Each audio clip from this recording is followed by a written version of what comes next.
பார்த்த வீடியோ பார்த்தீங்கன்னா ரெண்டுமே வந்து வெவ்வேறு ஸ்டைலில், அதாவது பியானோ போர்ஷன்லேயே இருக்கும், அக்கம்பைன்மெண்ட்லேயே இருக்கும். நீங்கள் அக்கம்பைன்மெண்ட் போட்டு வாசிக்கணும்னு பார்த்தீங்கன்னா நீங்கள் வந்து என்ன பண்ணணும், வாய்ஸ் வந்து நீங்கள் சாக்ஸோஃபோன் யூஸ் பண்ணுங்கள். டுவெல் ஏதாவது உங்களுக்கு தேவையான ஸ்ட்ரிங்ஸ் போர்ஷன் ஏதாவது நீங்கள் யூஸ் பண்ணிக்கலாம்.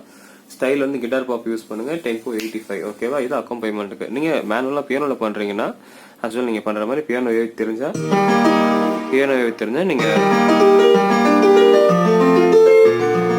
இந்த மாதிரி மூவ் பண்ணலாம். மொத்தம் 4 கார்ட்ஸ் நான் பார்த்த வரைக்கும் இந்த 4 கார்ட்ஸ் தான் மோஸ்ட்லி இருக்குன்னு நினைக்கிறேன். ஜி மைனர், ஆக்சுவலாக original scale G minor, B flat major, F major and then E flat major. So chord பிரச்சனை இல்லை, அது கார்டு தெரிஞ்சால் அதுக்கான ப்ரோக்ரஷன், அதாவது அந்த பியானோ வேவ் நீங்கள் பண்ணிடலாம். பட் ரைட் ஹேண்ட் கொஞ்சம் கான்சன்ட்ரேட் பண்ணி இந்த வீடியோ பாருங்கள். இதுக்கு நோட்ஸ் பார்த்தீங்கன்னா தனியாக கொடுக்க முடியல. ஈவன் எந்த சாங்குமே என்னால் கொடுக்க முடியல. என்னால் முடிஞ்ச அளவுக்கு ட்ரை பண்ணிட்டு இருக்கேன், அவ்வளோதான். முடிஞ்ச அளவு நோட்ஸை நீங்கள் நோட்ஸுக்கு அடிக்ட் ஆகாமல் லைவாக பார்த்து வாசிக்கிறது கற்றுக்கங்க. அதுதான் ரொம்ப முக்கியம். அதான் உங்களை வளர்க்கவும் செய்யும். ஸோ பாருங்கள், இப்போது ரைட் ஹேண்ட் இங்கே ஸ்டார்ட் ஆகுது. தேர்ட் ஆக்டேவ்ல ஜியில் ப்ளே பண்ணிக்கோங்க. ஜியில் ஃபர்ஸ்ட் திங் வச்சுக்கோங்க. So G G G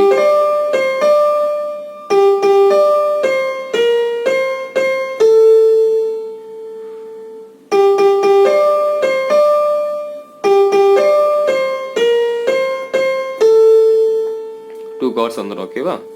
அப்போங்க G minor use பண்ணுங்க, B flat major, F major. நல்லா ஸ்லோ பண்ணி பாருங்க.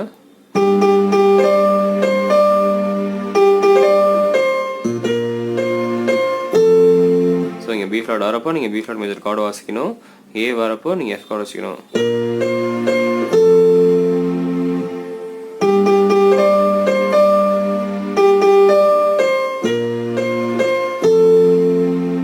முடிஞ்சிருச்சு. அது அகைன் பாருங்க.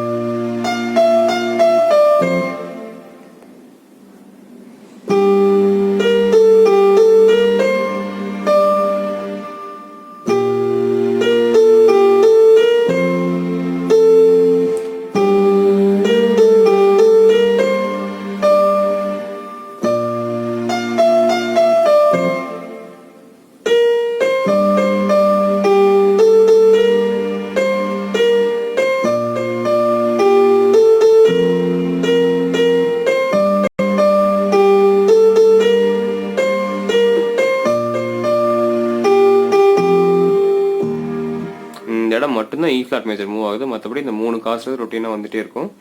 ஸோ இப்போ நான் ப்ளே பண்ணி ஸ்லோவாக தான் பண்ணியிருக்கேன். இதுவும் உங்களுக்கு ஸ்பீடாக இருந்தால் நீங்கள் போய் அந்த ஸ்பீட் அட்ஜஸ்ட் பண்ணி நீங்கள் இன்னும் ஸ்லோ பண்ணி பாருங்கள். அந்த இதை மட்டும் கான்சன்ட்ரேட் பண்ணுவாங்க. இந்த வீடியோ இப்போ வாசிக்கணும்னு நினச்சேன், இதை மட்டும் பாருங்கள். வேறு திங்க் பண்ணி கண்டிப்பாக பண்ணிடலாம். ஸோ இங்கேருந்து வாசிக்கிறேன்.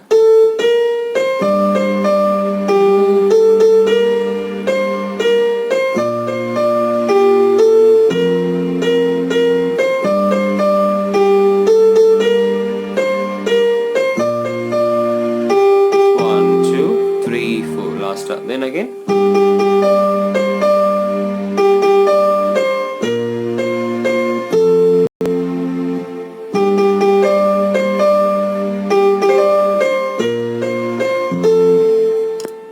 so அவ்வளவுதான். E flat major முடிஞ்சா நீங்க அங்க போங்க, இப்படி போங்க.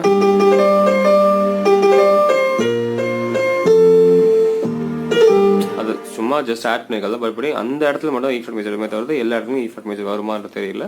நீங்கள் இந்த 3 கார்டு மட்டும் மோஸ்ட்லி வாசிங்கனாலே இது சூப்பராக கரெக்டாக வந்துடும். ஸோ முடிஞ்சளவு ப்ராக்டிஸ் பண்ணுங்கள். நோட்ஸ் ஏதாவது டவுட் வந்து நீங்கள் கேளுங்க. Bro give me the notes, bro give me the notes சொல்லாதீங்க. இந்த வீடியோ முழுசாக நீங்கள் பார்த்துட்டே நீங்கள் பண்ணலாம். நோட்ஸ்ன்றது என்னென்னா அது வந்து அடிக்ட் தான். அது நோட்ஸ் இல்லாமல் உங்களால் வாசிக்க முடியாதுன்ற அளவுக்கு நீங்கள் போயிடக்கூடாது. அதுதான் எனக்கு ஒரு சின்ன பயம். நீங்கள் நிறைய பேர் நோட்ஸ் கேட்டு இருக்கீங்களா?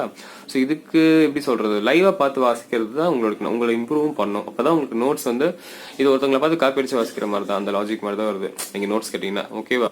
முடிஞ்ச அளவுக்கு சவுண்டை வச்சு கேட்டு வாசிக்கணும். அது இல்லாதவங்க இந்த மாதிரி லைவாக வாசிக்கிறத பார்த்து அவங்க என்ன நோட்ஸ் வாசிக்கிறாங்க அப்படின்றது நீங்கள் வாசிச்சிடலாம். ஸோ அதுதான் உங்களை எல்லா விதத்துலையும் டெவலப் பண்ணணும். நோட்ஸ்ன்றது மேபி நான் கொடுக்காம இல்லை, பட் அது எல்லா விதத்துலையும் உங்களை டெவலப் பண்ணுமா அப்படின்னு கேட்டிங்கன்னா இல்லை. முடிஞ்சல ஒரு ஸ்கேலை தெரிஞ்சுக்கோங்க, ஸ்கேல் என்னென்ன கார்ட் ப்ரோக்ரஷன்ஸ் போகுதுன்னு தெரிஞ்சுக்கோங்க. அதை வச்சு நீங்கள் ஒருத்தர் எந்த சாங் வாசிக்கிறாங்க, அது என்ன ஸ்கேல் இருக்காங்கன்ற வரைக்கும் உங்களுக்கு தெரிஞ்சிடும் லைவாக நீங்கள் வாசிக்கிறப்போ. நோட்ஸ்ன்றது ஒரு குறிப்பிட்ட ஆகிறப்போ என்னென்ன கார்ட்ஸ் யூஸ் பண்ணுறாங்க எல்லாமே உங்களுக்கு ஷிஃப்டிங்லாம் தெரிஞ்சிடும். ஸோ அதுக்காக தான் நான் சொல்கிறேன்.